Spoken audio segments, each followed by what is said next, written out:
नमस्कार, आप देख रहे हैं सारा सुखनगर और मैं हूं आपके साथ जितेंद्र भदौलिया। आप हमारे इस YouTube चैनल को सब्सक्राइब कर सकते हैं, साथ ही इस पर आने वाली वीडियो को देखने के लिए इसके बेल आइकन को भी दबा सकते हैं। संसदीय क्षेत्र के दौरे पर आई सांसद सिंधिया की पत्नी प्रियदर्शनी राजे सिंधिया ने गुरुवार की रात को स्वर्गीय माधवराव सिंधिया की प्रतिमा पर पुष्प अर्पित किए। साथ ही इसके बाद शुक्रवार को सुबह बुनकर पार्क में बुनकरों से मुलाकात कर चंदेरी में साड़ी बनाने की कला को सीखा। साथ ही बुनकरों से रूबरू हुई।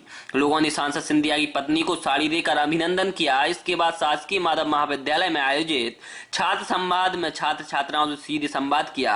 यहाँ पर छात्र छात्राओं ने सांसद सिंधिया की पत्नी के समक्ष अपनी समस्याओं और मांगों को रखा, जिस पर उचित मांगों के निराकरण के लिए सांसद सिंधिया से चर्चा कर उचित मांगों का शीघ्र निराकरण करने का आश्वासन दिया गया। छात्र छात्राओं ने माधव महाविद्यालय में स्नातक का पाठ्यक्रम प्रारंभ किए जाने एवं कॉलेज में फैकल्टी के रूप में जो अतिथि विद्यार्थियों को रखा गया है उनको ही परमानेंट किए जाने की मांग की। सांसद सिंधिया की पत्नी के समक्ष रखी। उन्होंने आश्वासन करते हुए कहा कि सिंधिया से चर्चा कर मांगों का निराकरण करने का आश्वासन भी दिया गया। इसके बाद कॉलेज का निरीक्षण कर सुविधाओं का जायजा भी लिया गया। आरोन से अशोकनगर आ रही मिनी बस पलट जाने से 15 लोग घायल हो गए हैं। बताया जा रहा है कि मिनी बस तेज रफ्तार में थी और अचानक रोड से उतर जाने से यह हादसा हो गया है।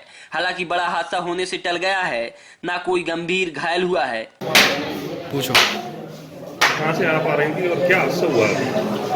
जी हम लोग ड्यूटी से आ रहे थे सेमराहाट, बस पलट गई योगेश्वर नदी। कौन सी जगह पर थी? टोंकली पे सर, आरोन रोड टोंकली।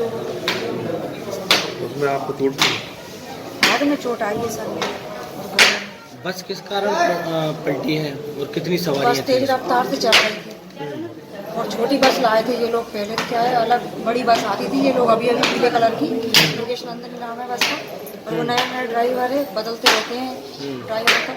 तेज रफ्तार से थी बस। अच्छा, उसमें कोई ओवरलोडिंग वगैरह भी था क्या? ओवरलोडिंग कुछ नहीं था सर। बस की कंडीशन कैसी थी? बस की कंडीशन नई है, जैसे स्कूल की वैन होती है ना पीले कलर की, उस तरीके की वो नई बस आने लगी है और ड्राइवर बदल के आते हैं। अच्छा, मतलब तेज गति से हादसा हुआ है? तेज गति से। कैसे क्या निकले आप बाहर? वो बस पलटी सर, तब अचानक ऐसा मतलब खिड़की पे से। बीते दिन दो गुटों में मारपीट का मामला सामने आया है, जहां एक पक्ष अहिरवार समाज के महज 14 लोग घायल हुए थे। अहिरवार समाज के लोगों के साथ कुछ गांव के दबंग लोगों ने रास्ता रोककर मारपीट की थी, जिन्हें उपचार के लिए जिला अस्पताल में भर्ती कराया गया था।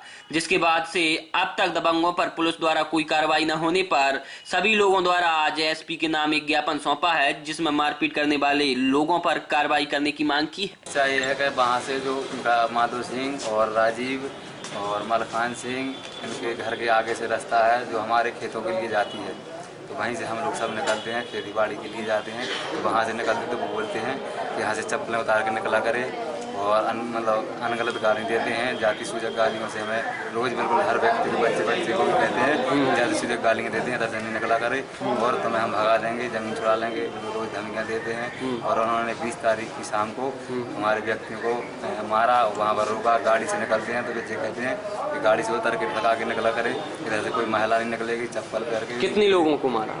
करीबन 15-16 लोगों को मारा, जिसमें 14 लोग घायल हुए हैं। उनको चंदेरी से अशोकनगर रेफर किया है। क्या नाम है आपका? एकम सिंह अहिरवार। शासकीय उत्कृष्ट उच्चतर माध्यमिक विद्यालय में डीसीए की द्वितीय वर्ष की परीक्षाएं संचालित की जा रही हैं, जिसकी निगरानी विद्यालय एवं परीक्षा प्रभारी सीसीटीवी के दौरान भी कर रहे हैं, जिसमें परीक्षा प्रभारी एवं एक पुलिस जवान निगरानी करने के लिए तैनात किए गए हैं। 21 फरवरी से डीसीए द्वितीय वर्ष की सेमेस्टर की परीक्षाएं शुरू हो गई हैं, जो पूरे अशोकनगर जिले की छात्र परीक्षा में शामिल हुए हैं। और ज्यादा परीक्षार्थियों की भीड़ होने के कारण विद्यालय प्रबंधन सीसीटीवी द्वारा परीक्षा की निगरानी कर रहा है।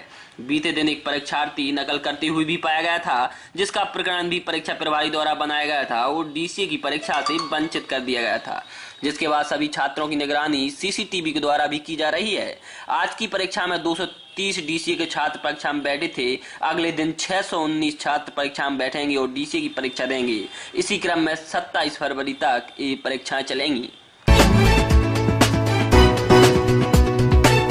नगर पालिका द्वारा मुख्यमंत्री युवा स्वाभिमान योजना के तहत माधव भवन में कार्यक्रम का आयोजन किया गया था, जहां मध्य प्रदेश के मुख्यमंत्री कमलनाथ द्वारा भोपाल के लाल परेड मैदान से मुख्यमंत्री युवा स्वाभिमान योजना का शुभारंभ कर कार्यक्रम को संबोधित किया गया है।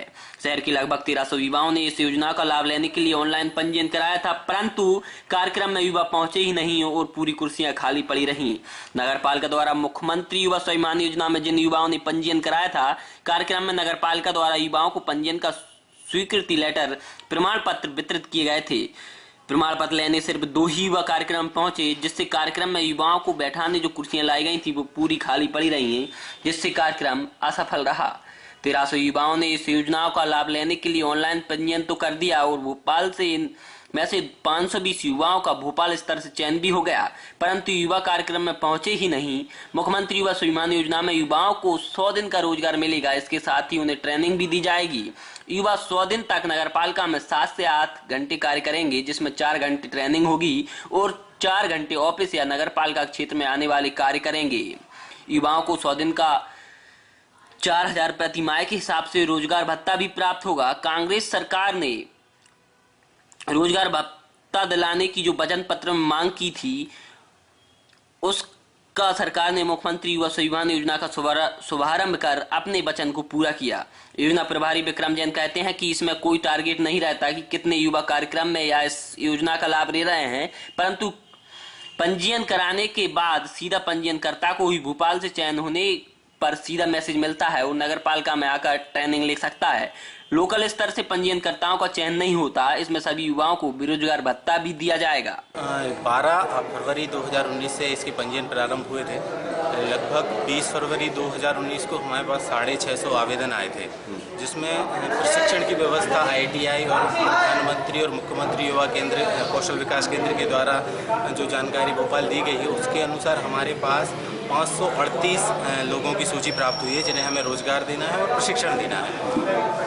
कल 21 फरवरी जब पंजीयन शुरू हुए इसके, तो हम लोगों ने हमारे पास 10 आवेदन आए थे, जिनको हमने पंजीकृत कर दिया है और उन्हें आज पंजीयन प्रमाण पत्र भी आज हमने इस मंच से प्रदान किया है। और आज अब देखते हैं कि कितने लोगों के और पंजीयन। ये 10 आवेदन मतलब किस तरीके के? इनने आवेदन कर लिया था 12 तारीख से, इनको हमें पंजीयन मतलब इनका एनरोल्ड हो गया है। अब ये हमारे यहाँ के लिए 100 दिन के लिए एंगेज हो गए। अच्छा, ये 10 और इनके अलावा जो आवेदन, इनके अलावा आज अब देखते हैं कि कितने लोग और आएंगे, क्योंकि इनको भोपाल के द्वारा ही, भोपाल से ही इनमें SMS के द्वारा सूचना दी जा रही है। अच्छा, और ये जो आवेदन किए जा रहे हैं, तो ये नगर पालिका में यदि जॉब करते हैं तो दूसरा कोई पढ़ाई नहीं कर पाएंगे? नहीं, इन्हें पूरे दिन में 8 घंटे हमारे साथ रहना है, जिसमें पहले 4 घंटे इन्हें नगर पालिका के द्वारा निर्धारित जो भी कार्य दिए जाएंगे उनको वो कार्य करना है और 4 घंटे इन्हें कौशल प्रशिक्षण लेना है। तो इनका क्या काम रहेगा, किस तरह ये काम? नगर पालिका के द्वारा जैसे संपत्ति कर वसूली, जल कर वसूली या कोई स्वच्छता सर्वे या स्व सहायता समूह से संबंधित काम, जो भी ये अनट्रेंड वर्कर कर सकते हैं, इनसे वो काम लिए जाएंगे।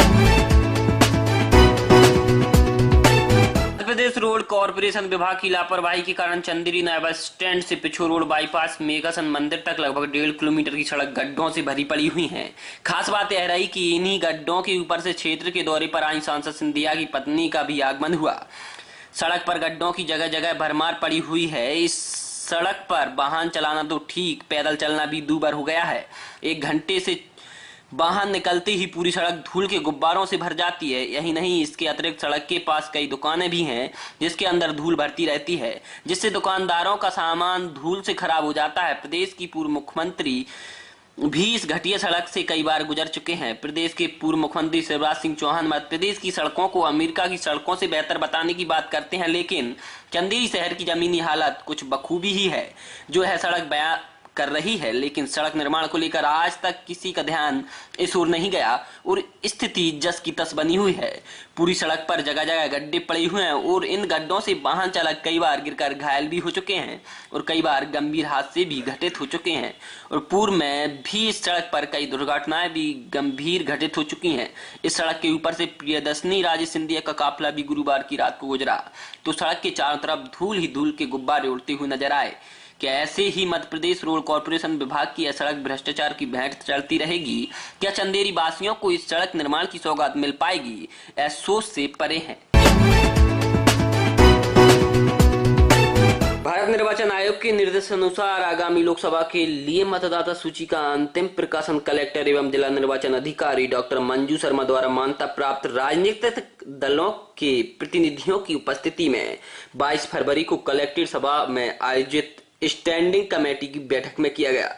लोकसभा निर्वाचन के लिए 1 जनवरी 2019 को 18 वर्ष की आयु पूर्ण करने वाले सभी पात्र मतदाताओं का नाम निर्वाचक नामावली में शामिल किया गया है। इस दौरान राजनीतिक दलों के प्रतिनिधियों को मतदाता सूची के सेट पर सीडी प्रदान की गई।